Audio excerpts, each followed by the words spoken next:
أعوذ بالله من الشيطان الرجيم.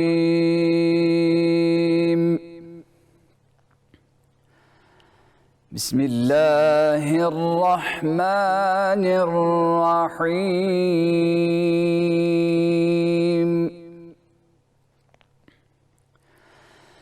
يا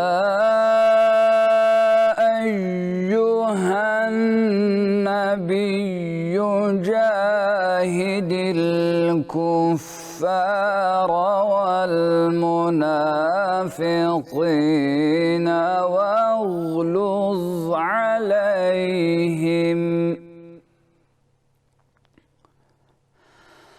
ومأواهم جهنم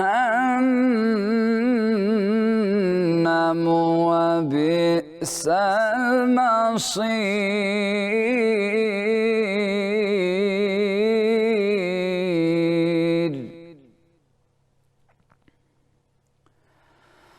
ضرب الله مثلا للذين كفروا امرأة نوح وامرأة لوط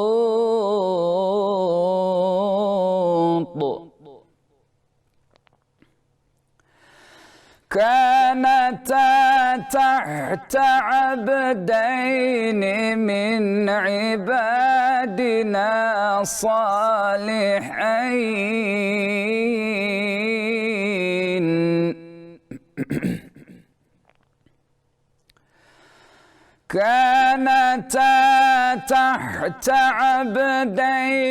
من عبادنا صالحين فخانتاهما فلم يغنيا عنهما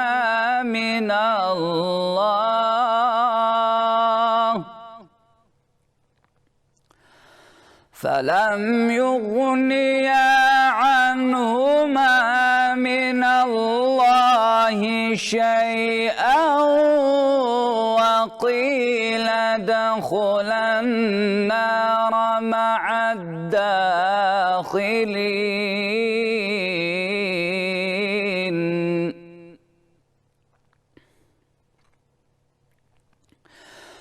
وضرب الله مثلا للذين آمنوا امرأة فرعون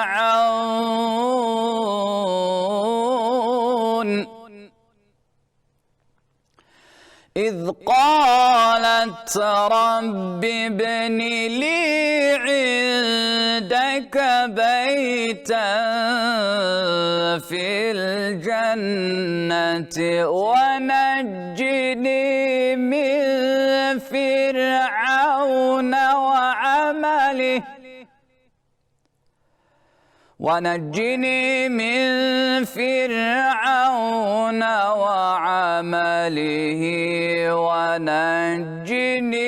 من القوم الظالمين.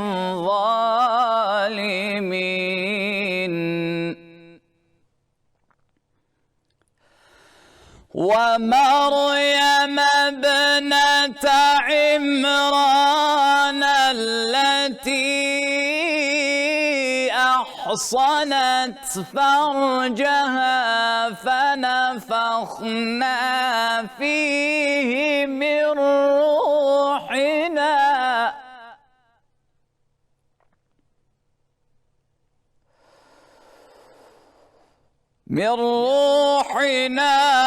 وصدقت بكلمات ربها وكتبه وكانت من القانتين.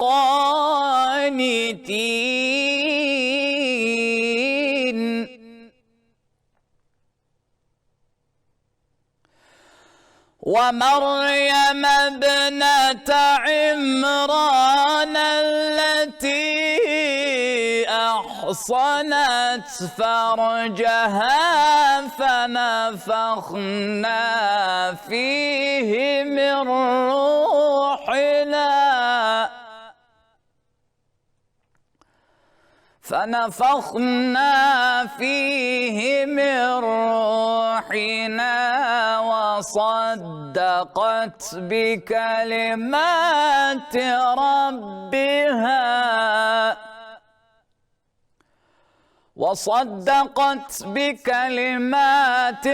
ربها وكتبه وكانت من القانتين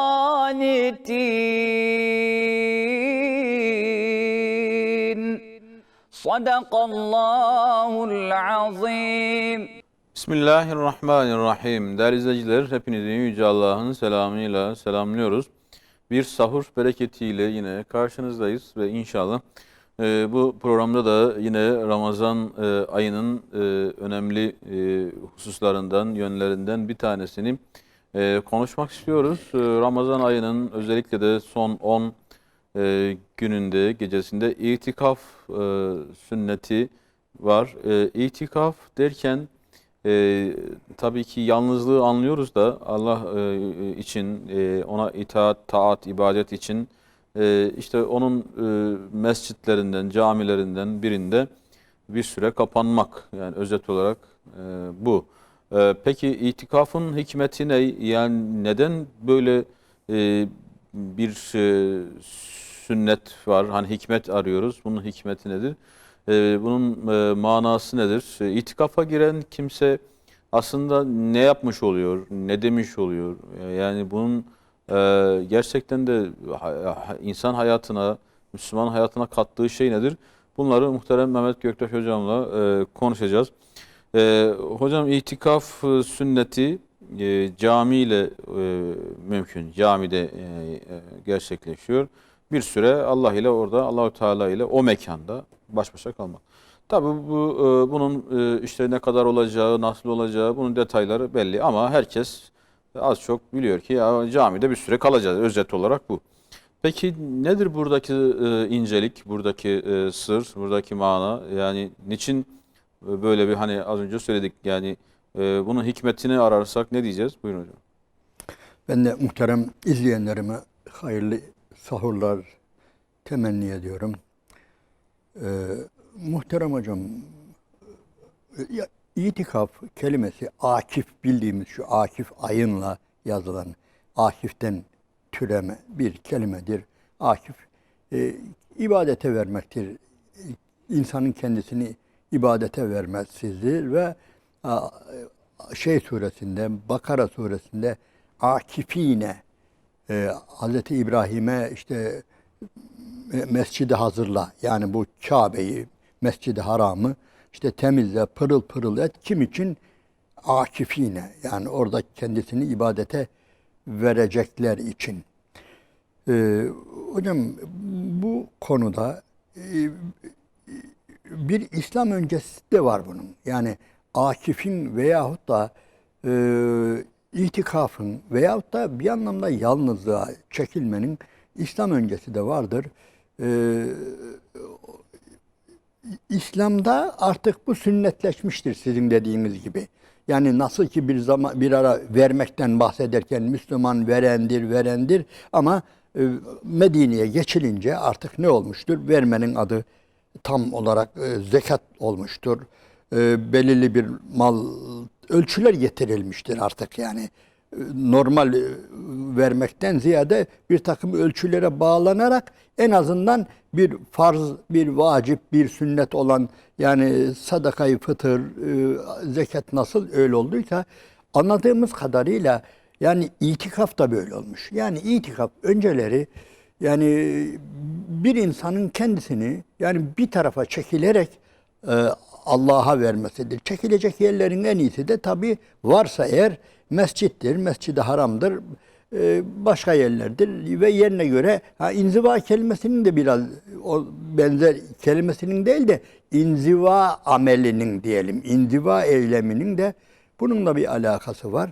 Ve yine belki zorlama olabilir de vel fecri ve leyalin aşr kelimesindeki o 10 geceye de yemin olsun.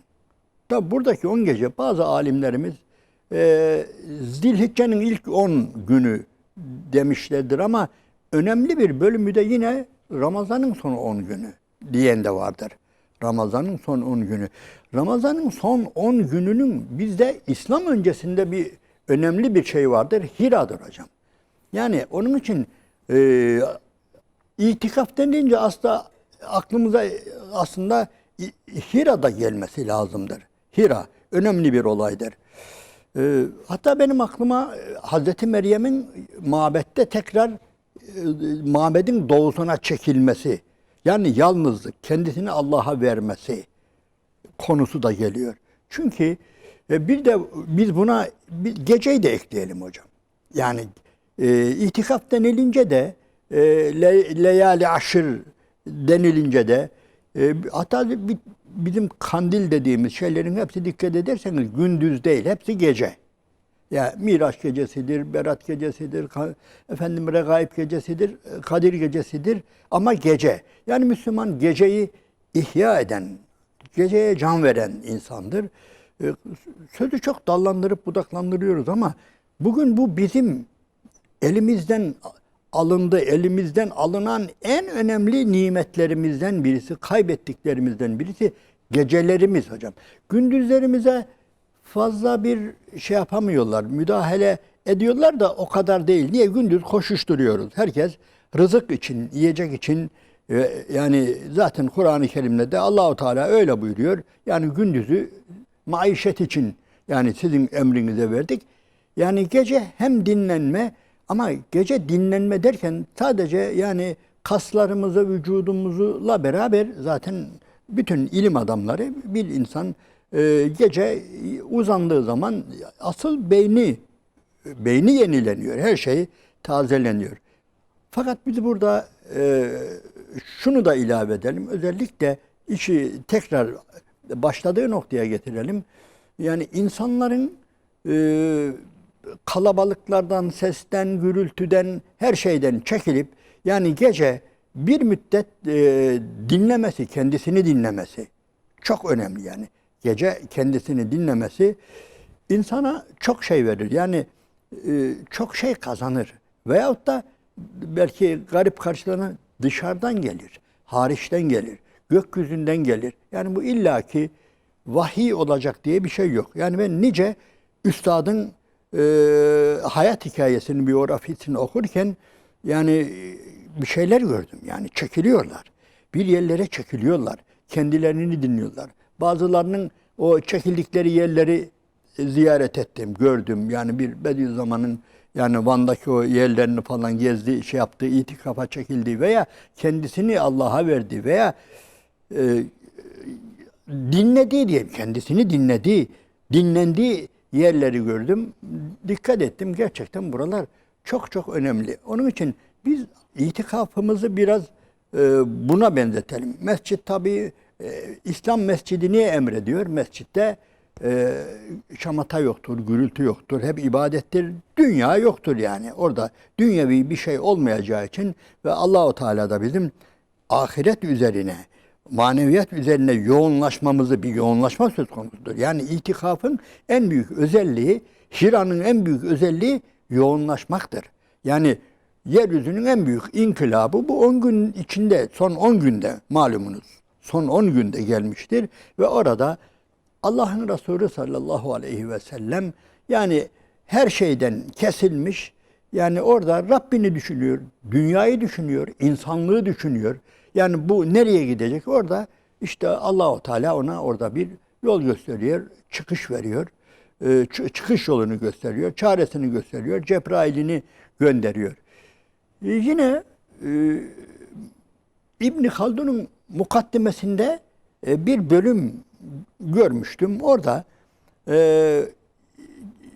keşiftir, yani inzivadır, böyle o konulara girerken diyor ki, başka alimler de diyor da orada ondaki aklımda kalmış.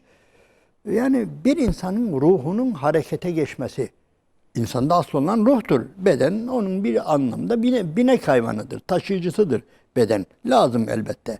Ama bir insanın ruhunun harekete geçmesi, hayata geçmesi veya bir anlamda hayata müdahale etmesi, kendisini göstermesi için şart olan şey 5 duyunun iptal olması diyor. 5 duyu iptal olmadan ruhu ciddi anlamda harekete geçmez. Yani gözü, kulağı, yani dili falan hepsi bir anlamda susacak, tatil edecek diyor hatta. Tatil, aynen bu kelime.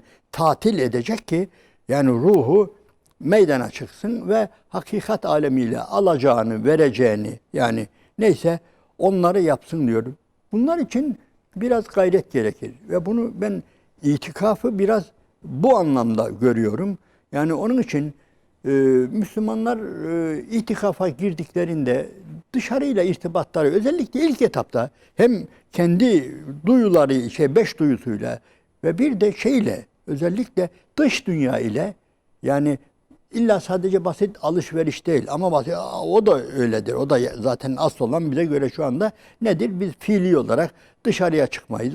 Çok zaruri işlerin dışında itikafa girdiğimiz zaman yani dış dünya ile irtibatı kesebilmektir. Bugün insanımızın en çok muhtaç olduğu budur ve insanımızın elinden alınan da budur. Dikkat ederseniz yani gecelerimize el koymuşlar hocam. İnsanlığın geceleri yani şu anda işgal edilmiş. Yani en değerli hazineleri aslında. Söylediğim gibi gündüzleri o kadar işgal edilemiyor maişetimizden, koşuşturmamızdan dolayı. Her ne kadar oraya da müdahale edilse de gündüzlerimize, ama gecelerimize el konulmuştur. Maalesef yani tamamen uykumuz son şeye gelinceye kadar bekletiyorlar bizi. Yani ekranların karşısında, başka şeylerin karşısında, yani çarşıydı, pazardı, AVM'lerdi, şunlar bunlar, yani dikkat ederseniz yani gece 12'lere kadar açık olan yani çarşılar, pazarlar falan, yani bizim en değerli vaktimizi dışarıda farfur, şamata, gürültü, bu yani yapmacık ışıklar altında yani geçirmeleri yani az kayıp değil yani. Yani bir Müslümanın en büyük, bir insanın en büyük hazinesi geceleridir yani. Onun için bu konuda uyanık olmamız lazım. Yani evet, elbette sünnet olan, hele bu sünneti hele bu şu son zamanlarda diriltmek için uğraşan kardeşlerimiz var. Allah razı olsun. Belirli bir zamana kadar yani mescitlerde itikafa girmek falan unutulmuştu, bitmişti. Elhamdülillah şu son zamanlarda, belki siz de farkındasınız, kardeşlerimiz, Müslümanlar yani camilerde, yakın camilerde itikafa giriyorlar. Diyanet de bu konuda duyarlı davranıyor. O gece, Kadir Gecesi veya son 10 gün yani camileri açık tutuyor. Yani bu güzel bir şey. Ama tabii burada yine her zaman söylediğimiz bir şey, camilerde bir araya gelip oturup konuşmak, camiye girdikte herkes bir köşeye çekilip yani gerektiği kadar önce ibadetini edecek. Yani sözden söze geçiyoruz da hocam, güzel bir itikaf, güzel bir şey için önce bir ibadet bölümü olması lazım. Yani bir insanın güzel düşüncelere dalabilmesi için, yani marifetullahı düşünmek, başka şeyleri falan düşünmek için önce bir giriş bölümü. Yani bir ibadetle, ameli salih ile, yani geçen sohbetlerin birisinde okuduğumuz bir ayet-i kerime var Fatır suresinde. Yani men kâne yuridul izzete felillahil izzetu cemi'a. Kim izzet istiyorsa iyi bilsin ki izzet Allah'a aittir. İleyhi yas'adul kelimut tayyibu vel amelus salih yerfa'u. Yani Allah'a güzel ameller, güzel sözler Allah'a çıkar. Ondan önce de salih amel. Yani salih amel sadakada olur, namazda olur. Yani güzel atılımlar için Allah-u Teala ile ciddi bir irtibat, bir talepte bulunmak için hocam, eğer mümkünse öncesinde bir iyilik yapmak, bir sadaka vermek, ama veya namaz kılmak. Yani dikkat ederseniz bir takım insanlar ciddi ihtiyaçları için hacet namazı kılarlar. Yani en azından bir namaz kılarlar. Ondan sonra ellerini açarlar. Yani böyle samimi olan veyahut da kabul olmasını istediği, benim duam kabul olsun, şu arzum yerine gelsin diye bir insan eğer Allahu Teala'ya el açmayı düşünüyorsa, yani hemen oturduğu yerden böyle bir el açmaz. Kalkar, bir abdest alır, bir namaz kılar. Ve bunun ben de söylüyorum buna bir iyilik mümkünse yani dışarıda bir sadaka falan işte itikafın bir ibadet bölümü var hocam. Bu dilimizde Kur'an okuruz, efendim namaz kılarız. Hocam ondan sonra elimizi açarız veya ondan sonra gönlümüzü açarız. Yani düşünürken yani bir ibadetten sonra düşünmek, bir iyilikten sonra düşünmek, Allahu Teala ile kelime eksik de bir irtibat, bir rabıta, bir beraberlik kurmak isterken önce yani böyle bir girişim olması, böyle sıcak bir girişim, samimi bir girişim olması önemlidir ki bunları şey için söylüyorum. Hocam itikaftan bir Müslümanın zevk alması için, itikafı sevebilmesi için, randıman alabilmesi için illa şıp diye o anda yani belki duası talebi şey olmayabilir ama en azından bir şeyler hisseder o anda yani Allahu Teala ile beraberliğin meyvesini yani daha o andayken Allah'ın izniyle tadabilir. Evet ben onu görüyorum. Yani Hazreti Meryem'e Cebrail'in gönderilmesi böyle bir uğraş içindeyken bir şeyken olmuyor dikkat ederseniz. Yani Bismillahirrahmanirrahim. Vezkur fil kitabi Meryem izin tebezet min ehliha mekanen şarkiyya. Yani bulunduğu yerin doğusuna çekilmişti. Bir çekilmek var hocam. Biz arada çekilmeliyiz. Biz arada sırada bunu alışkanlık haline getirip çekilmeliyiz. Yani yatağa çekilmeden önce yani yerine göre odamıza çekilmeliyiz. Uyumadan önce oturmalıyız. Yani eğer namaz kılmışsak namazı kılıp hemen yatağımıza girmek değil de şöyle bir yere, rahat bir yere, hatta söylemek şeydir, böyle bir yerimizi ağrıtmayacak, bir de meşgul olmayacak, fiziki yönden de şöyle bizi huzursuz etmeyecek bir oturma mı diyelim, hafif uzanma mı, şöyle bir yaslanma mı diyelim.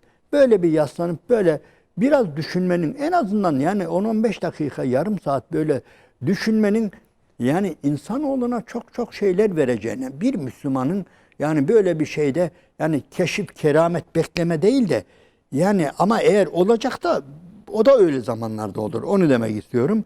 Yani böyle Rabbi ile böyle bir irtibatı gerçekten muhtaç olduğumuz, çok çok muhtaç olduğumuz yani bir durumdur.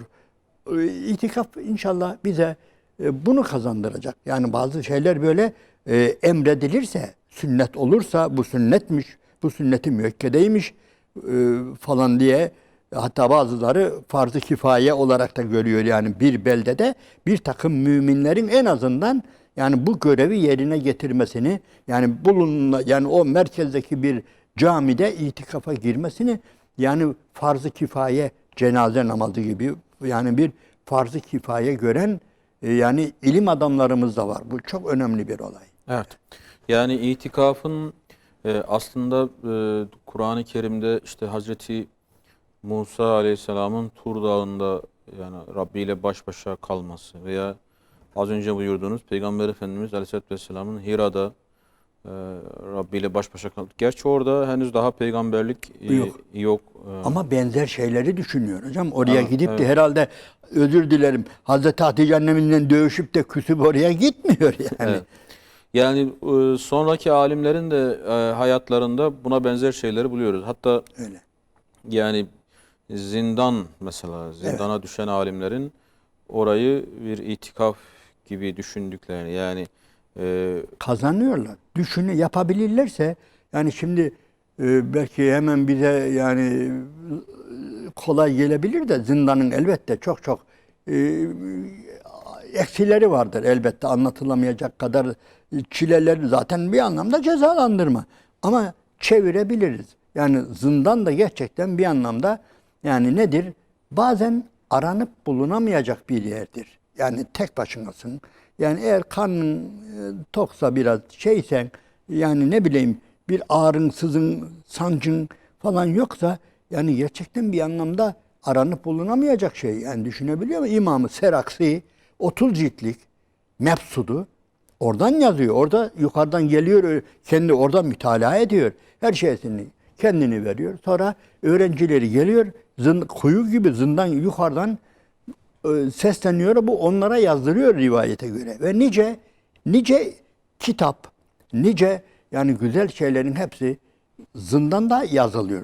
Yani zindan hatıraları tarih boyunca meşhurdur, öyle değil mi hocam?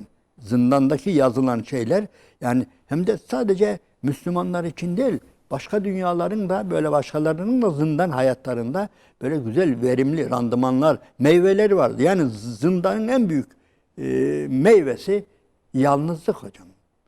Evet. Yani Bediüzzaman Hazretleri'nin de hem zindan hayatı olsun, hem sonrasındaki tefekkür için çıktığı dağlar, kırlar olsun.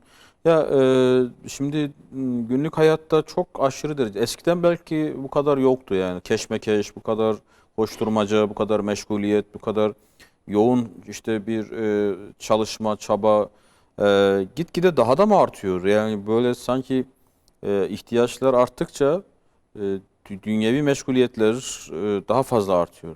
Şimdi İstanbul için hep şey söylerler yani günün çoğu trafikte geçiyor. Tabii.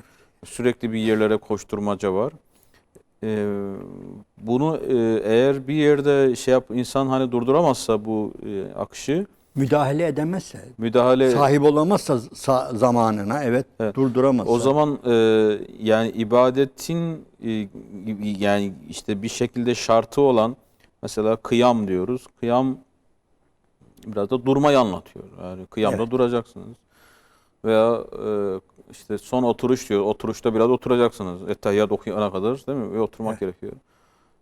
Oruçta da bir yerde durduracaksın. Artık yeme, içme neyse o akışı durduracaksın.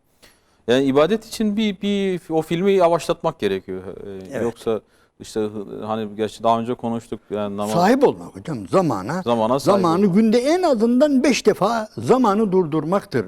Namaz Evet. budur yani. Ama burada o akif kelimesiyle de yaparak zamanı durdurmada bir e, gaye yani gayesi, ibadet gayesi. Evet. Yani Evet. yani birilerinin işte hani yoga yapalım dediği yani bu o şekilde bir meditasyon gibi bir durdurma değil. Yani bir Budistlerin yaptığı, başkalarının yaptığı gibi bir durdurma değil. Ve olabilir Batı'da da benzeri şeyler yapıyor olabilirler. Fakat zamanı sırf Allah için durdurma, ona yönelmek için durdurma, yavaşlatma. Şimdi Kur'an okumak için de yavaşlamak gerekiyor. Yani Evet. şu an teknoloji ne kadar ilerlerse ilerlesin, yani Kur'an okumak için birazcık böyle üzerinde durmak için yine zaman gerekiyor. Ayet-i kerimede ve yetefekkerune fi halqis semavati vel ard derken yani tefekkür için de gerekiyor. Evet. O zaman buradan biraz tefekküre mi Tefekküre kayıyoruz? girelim hocam. Tabii. Tefekküre kayıyoruz. Tefekküre girmek için yalnız evin damı olmayacak hocam. Yani diyelim ki şöyle şey yaptım, yıldızları da yıldızsız tefekkür biraz zor hocam. Yani verimsiz olur. Yani bir insan gözlerini açıp gökyüzünü arada seyretmesi lazım. Geçenlerde okuduğumda Hazreti Ayşe validemiz de Efendimiz sallallahu aleyhi ve sellem uzandığında böyle bir yerde anlatıyor. İşte yıldızları diyor izliyorlardı diyor. Ondan sonra çok güzel bir şey yani. Hazreti Ayşe validemiz bakıyor, Efendimiz bakıyor. Zaten inne fî halgı semâvâti vel ardı le âyâtin li ulil elbâb. Ayet-i kerimesi ve başka yani orada bir de şey diyor yani Hazreti Ayşe validemiz. Bu yıldızlar ne kadar çok böyle. Bu yıldızlar kadar ameli olan, güzel amel olan var mıdır ya Resulallah diyor. Var diyor. Kim diyor? Ömer diyor. Ömer onlardan biridir diyor. Yani bu gökyüzündeki yıldızlar kadar onun ameli, güzel ameli vardır diyor. Ebu Bekir hemen babasını soruyor. Biliyor ya. Efendimiz de buyuruyor ki Ömer'in bütün ameli Ebu Bekir'in bir amelidir diyor. O bir gecesidir diyor. Belki de şeyi anlatıyor. Hicreti anlatıyor. Hicretteki o Sevr mağarasını Allahu alem. Çünkü o kayıtlı Kur'an-ı Kerim'de. Biliyor musun? Yani illa tensuruhu fekad nasarahullahu iz ahracehu'llezine keferu saniyesneyni iz huma fil gâri ayeti kerimesinde Tevbe suresinde orada Ebu Bekir anlatılıyor. Bu da yani gerçekten bu kadar yeter yani, biliyor musunuz? Evet. İşte bir dakikalık filan. Ya şimdi tabii tefekkürün hani itikafla illaki tefekkür yan yana zikredilecek diye bir şey yok ama itikaf deyince akla ilk hemen tefekkür geliyor. Tefekkür geliyor. İtikaf eden kimse orada Kur'an da okur, itikaf eden orada nafile namaz da kılar, kitap da okur, itikaf eden ama tefekkür için herhalde itikaf daha düşüyor, daha uygun düşüyor. Şimdi tefekkürde Kur'an-ı Kerim'de bize ipucu veriliyor. Yani şöyle tefekkür edin, şu konuda tefekkür edin gibi. Kişinin özellikle mana ve ibret bakışı, ibret çıkartmak için ve bu anlamda da Kur'an-ı Kerim'de sürekli işte akıl sahiplerine şurada ibretler vardır, burada ayetler vardır, burada dersler vardır. Bu sürekli sanki hani bak buraya bakarsanız, bunun üzerine düşünürseniz buradan çok şey çıkarırsınız der gibi. Günümüz için söylersek yani şimdi hani teknoloji falan diyoruz. Her baktığımız şeyde çok acayip bir şey falan gibi. Fakat o teknolojinin de aslında baktığımızda kaynağı yine Allahu Teala'nın yarattığı şeyler. Sanki kuşa bakmışlar, oradan bir şey çıkartmışlar. Arıya bakmışlar, oradan bir şey çıkartmışlar. Bir çiçeğe bakmışlar, oradan bir ders çıkartmışlar. Bizim yapmamız gereken şeyi herhalde başkaları yapmışlar ve oradan maddi manada da bayağı bir seviyeye kat etmişler. Yani Bir anlamda ama kötüye kullanmışlar diye. kötüye kullanmışlar. Peki bizim ne yapmamız gerekirdi de biz yapmadık? Biraz böyle o tefekkürün biraz muhtevasına girelim hocam. Hocam zaten Allah Teala bize Kur'an okuduğumuzda da yani evet Kur'an okuyacağız, ama Kur'an üzerinde de tefekkür edeceğiz. Kur'an ayetleri üzerinde. Yani bunun anlamı şudur. Yani tamam güzelce kelimeleri, harfleri çıkaracağız falan. Bu güzel bir kıraattır, okuyuştur. Bunun sevabı vardır. Ama İmam Gazali herhalde İhya'da mı, Kimya-i Saadet'te mi, aklımda değil birisinde, yani bu anlamda aşırı gidenler, yani sadece işin tecvidine takılanlar, yani orayı aşamayanlar, hep onunla uğraşanlara yani harflerin hurucunu, çıkarılışını, mahrejlerini bunlar üzerinde yoğunlananları biraz iğneliyor. Yani adam oturmuş diyor, yani teddali'u alel ef'ide kelimesi üzerinde diyor işte tığ nasıl çıkacak şu ya, biraz da acık anlamını düşün. Ne diyor?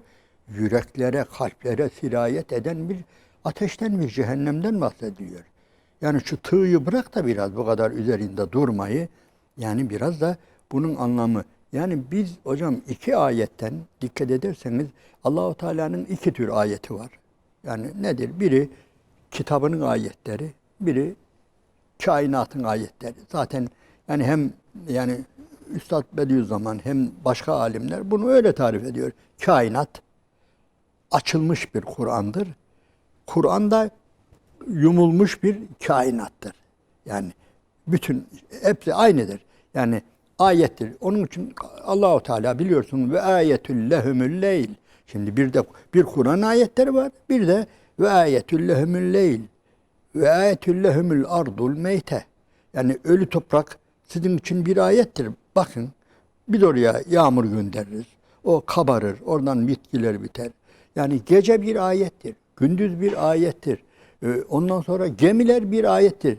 Ve ayetül lehum, Yasin'de 4-5 çeşidi de geçer. Ve ayetül lehum enna hamelna zürriyetehum fil fülkil meşhun. İşte o gemilerdeki yüzmek, bütün bunlar Allahu Teala'nın ayetleridir. Ama dikkat ederseniz hepsi de hem Kur'an ayetleri hem kainatın ayetleri üzerinde birazcık düşünülmeyi, biz düşünme diyelim, tefekkürü gerektiriyor. Yani bunlar üzerinde tefekkür edilmesi icap eder. Yani bir insan Allahu Ekber derken ufak bir tefekkür edecek. Arkadaş ne demek bu Allahu Ekber? Anlamı çok da en azından arkadaş kalemi şuraya bir kağıdın üzerine beyaz bir veya şuraya yere bir nokta. Bak bu sensin. Daha da küçük gösteririm de gözükmez. En küçük şu yerde en küçük nokta sen. Bu kadar küçüksün. Ve gittikçe düşün, yani kainat öyle büyük ki dünya bir tarafa, yani zaten bizim dünyamız bir noktanın ucu kadar uzayda. Ya bazıları öyle anlatıyor, başka anlatamıyor. Arkadaş şu üzerinde yaşadığımız dünya var ya, Rusya'sından, Amerika'dan, Çin'den, okyanuslardan bu koskoca dünyayı düşün. Ha işte bu şu nokta var ya, bu nokta. Ha bundan ileride işte portakal kadar şurada birkaç metre orada bir güneş var. Hemen dibinde bir nohut kadar şey var. İşte hatta daha ay var. Ondan falan yıldız şöyle derken bunun haritasını bile diyor çizemiyoruz diyor. Bu kadar cüsse bakımından, hacim bakımından biz bu kadar küçüğüz. Peki yani Allahu Ekber derken iyi düşünelim. Peki ömür bakımından da ilginçtir. Yani sadece nokta gibi küçük orada bir kalsak o da değil. Ondan sonra siliniyoruz. Ben bunu ancak televizyonların altındaki altyazı olarak ifade ettim birkaç defa. Yani ne bir geçiyor bir daha geçmeyecek. Yani hem noktasın hem de siliniyorsun, bitti. Ama nedir? Bir güzel yönümüz var. Yok olmuyoruz. Yani içimizde yokluk yok, dikkat edersin. Hiç kimse sıfırlanmayı kabullenemiyor. Böyle bir yaratılışımızda bir şey var. Niye? Ondan da başka şu anda ne kadar küçük olursak olalım, yani uzayın içerisinde hiç yani konuşmaya değecek kadar bir cüssemiz de yok, vaktimiz de yok. Ama gel gör ki alemlerin Rabbi, bütün bu kainatın Rabbi bizi muhatap alıyor. Bizimle konuşuyor, bize bir şeyler söylüyor. Yani bu da bize ümit veriyor. Yani cüsseye bakma. Tamam biz çok küçük cüssemiz yani olabilir ömrümüzde böyle hemen bu kadar. Ama Rabbimiz bizi muhatap alıyor ya. Bize ey kulum diyor ya. Ya eyyühennas diyor ya. Ya eyyühellezine amenu diyor ya. Ey kullarım diyor ya.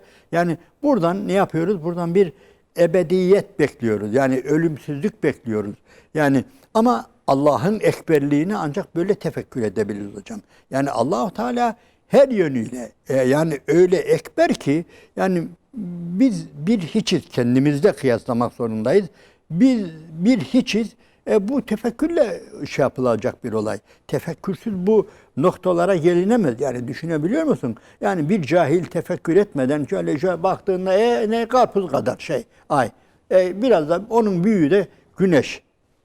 Eğer böyle deyip geçerse yani veya hiç düşünmezse üzerinde. Yani azıcık şöyle düşündüğünde ya bu güneş nasıl oluyor ya burayı ısıtıyor. Bu anda işte Ankara'yı da ısıtıyor. Erzurum'da da var. Dünyanın her yerinde var. Hepsine demek ki bu zannettiğimiz gibi değil. Biraz büyük, epeyce büyük olması lazım ki yani ısısı buraya kadar geliyor. Yani düşünebiliyor musunuz? Yani çeneyi çoğaltmak değil de yani şu anda bir yerde bir dağ hep ateş olsa ki oluyor, onu da görüyor. Bize bir faydası yok. Demek ki o güneş o dağ falan halt eder yanında. O diyelim ki İtalya'daki Vezüv'de bilmem şeydeki İspanya'nın bilmem şu Kanarya Adası'ndaki falan yanardağ falan yanıyor da. Nedir? Birazcık insanlar kaçışıyorlar. Yani 8-10 kilometre uzaklaşıyorlar. O lavların etkisinden, öyle değil mi? Ama yani şu güneş ne kadar büyük bir şey ki yani cüssesi, hacmi, kütlesi var ki yani her yeri böyle ısıtması, ışıtması yani oradan da ondan sonra öteki yıldızları düşün ve ondan sonra bunların sahibini, bunları böyle döndüreni düşünenle herhalde hocam cahil birisi, bunları tefekkür etmeyen, yani tefekkür eden ve etmeyen. Onun için Allahu Teala la efela yetefekkerun yani li kavmin yetefekkerun. Yani bunlar çok çok önemli. Bu Kur'an böyle. Bir şey sözden söze ben çabuk geçiyorum. Bir şey söyleyeyim. Yani alakası var yok da nedense bizim kardeşlerimiz yani Kur'an-ı Kerim'i basıyorlar ya, kapağını oraya la yemessuhu illen mudahherun. İşte buna ancak temiz olanlar dokunabilir. Bence bu yanlış bir yazı. Allah-u Teala öyle bir şey demiyor. Yani tamam içinde böyle bir ayetin bir bölümü var da yani bu Kur'an'ın kapağına bu yazılacak diye bir şey yok yani. Yanlış bir şey. Yani peki bir adam alıp okumasın mı? Diyelim ki yani bir İslam'la alakası olmayan bir adam ya ben bunların bir Kur'an-ı Kerim'ine bakayım falan. Yani bir ki fıkhi bir konuya giriyoruz da Ama en güzel hocam yazılması gereken illa Kur'an-ı Kerim'in girişine fazladan kapağına süs olarak bir şey yazılacaksa li kavmin yetefekkerun yazılması lazım. Yani düşünen bir toplum için, yani tefekkür eden bir toplum için bunda ibretler vardır, ayetler vardır. Yani en güzel şey zaten Kur'an'ın bizden istediği de budur. Tefekkürdür. Yani benim ayetlerim üzerinde hiç durmuyor musunuz? Hiç bakmıyor musunuz? Benim ayetlerime bir bakın. Yani benim ayetlerimi okuyun demekle yetinmiyor hocam Allahu Teala.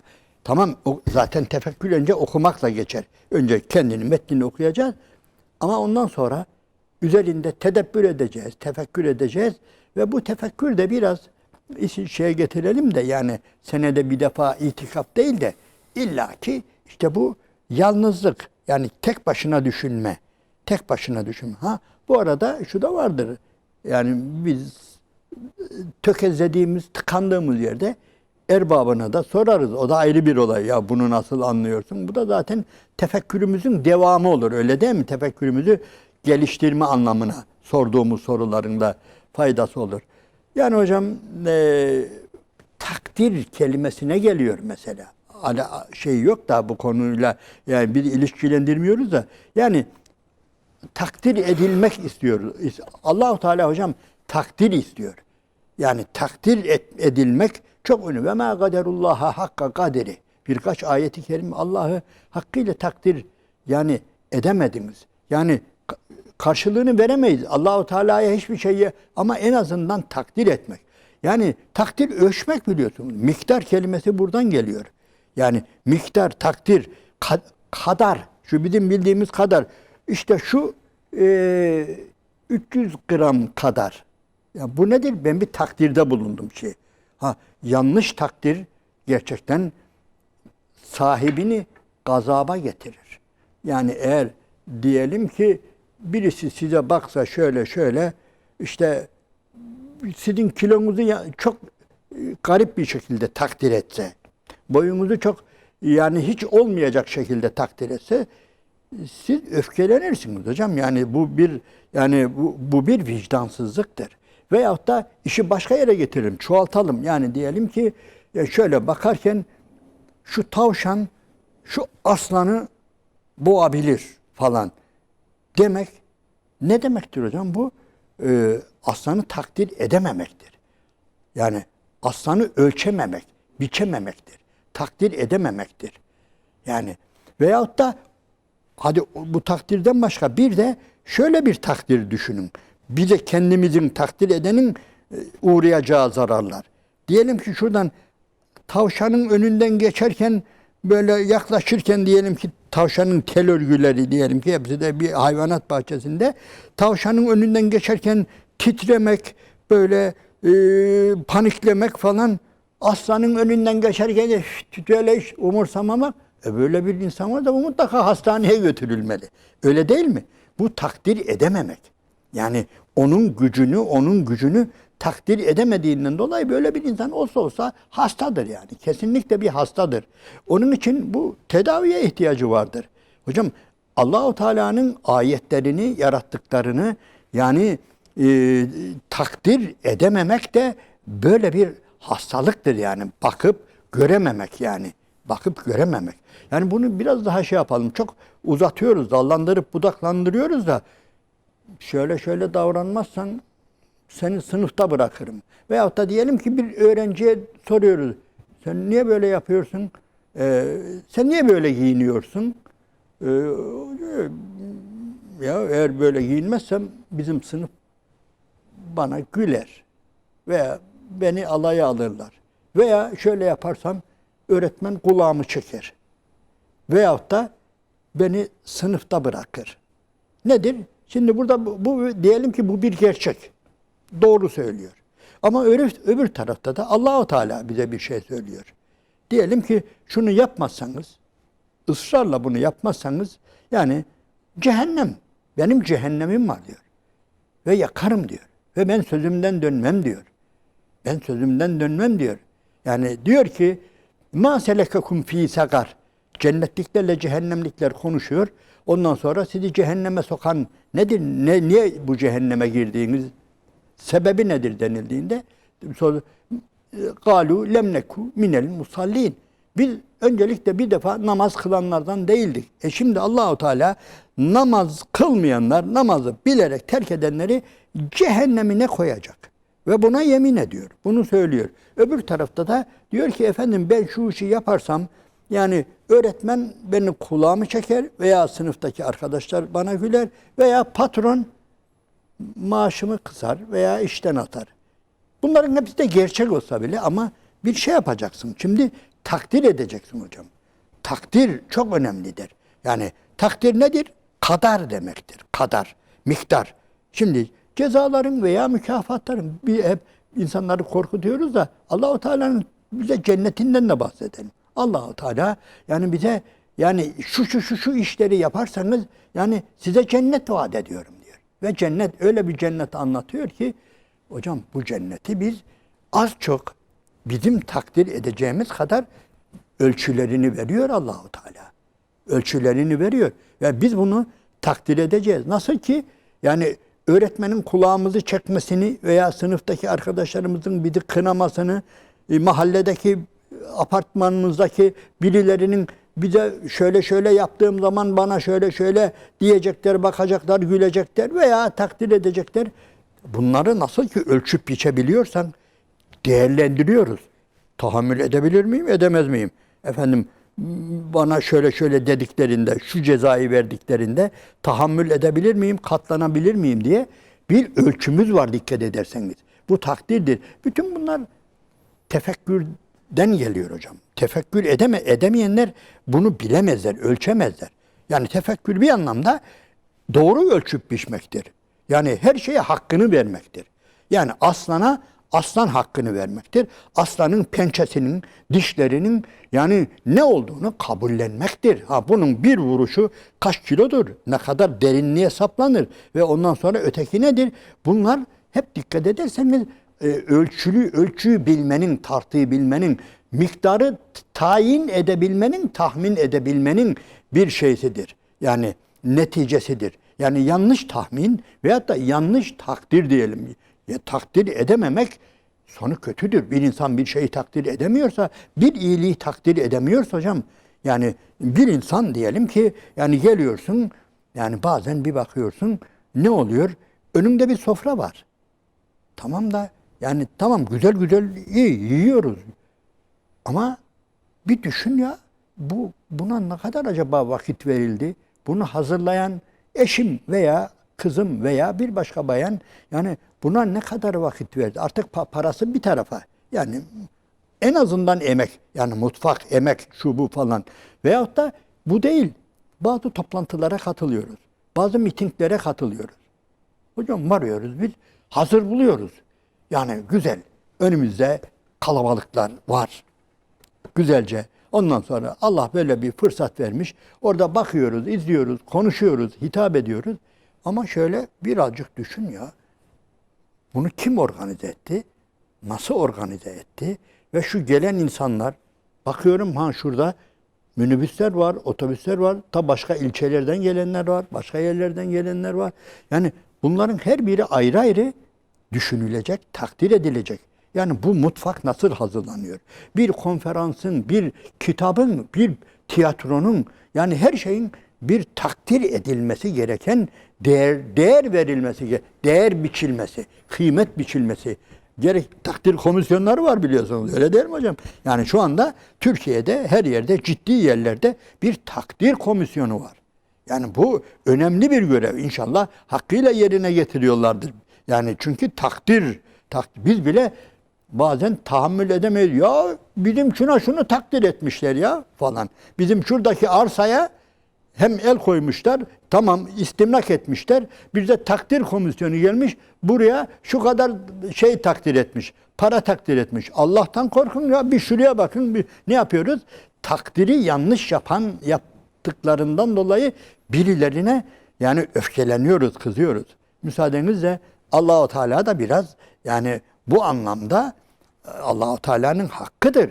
Senden tamamen karşısını eşit olarak istemiyor ama en azından takdir etmek, teşekkür etmek. Teşekkür tabii bir anlamda takdiri teşekkür eden takdir de ediyordur inşallah. Yani bir insan eğer bir şeye hele yürekten teşekkür ediyorsa, hele kendisine sunulan bu iyiliğin nerelerden, hangi basamaklardan yani geldiği, önümüze gelmiş, evet böyle bir şey, ama nerelerden geçmiş, hangi ameliyelerden geçmiş, bunları bilmek hocam tefekkürdür. Çok uzatıyoruz da uzatılması gerekir.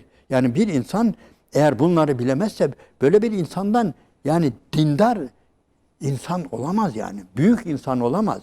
Yani büyüklük karşıdakinin hakkını vermektir.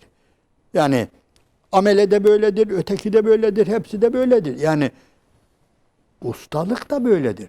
Hocam belki biz şu anda konuşuyoruz ama bazen sadece ve ayrılan saat, ya işte bu salatayı yapmak için şunları işte yıkamıştır, şunu yapmıştır, hep şey yapıyoruz. Yani vakit ve diyelim ki gözle görülen emek. Yani işte bu kolu yorulmuştur, bunu çapalamıştır, bilmem ne yapmıştır falan.